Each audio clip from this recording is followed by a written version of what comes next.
think that's great that you could do it because for those who've watched any of our, podcasts or online training or anything like that, I always say you got to start. That's the first thing you got to do.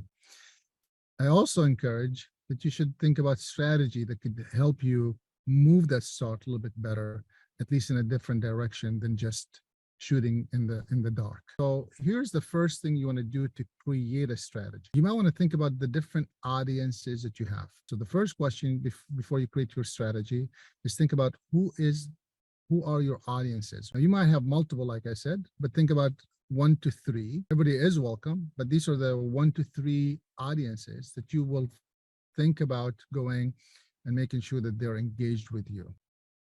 The second thing you want to think about when you're creating a strategy, what messages do you want to pour out there? Think about what messages do you want to give.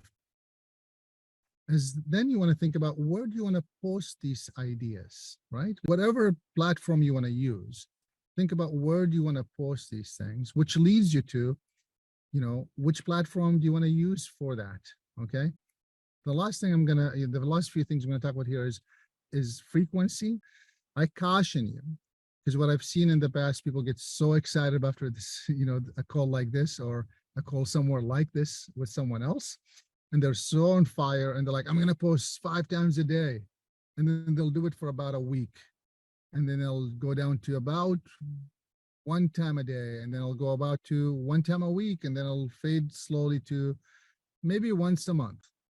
And I encourage you, before you start thinking that way, is to really think about what's realistic for you.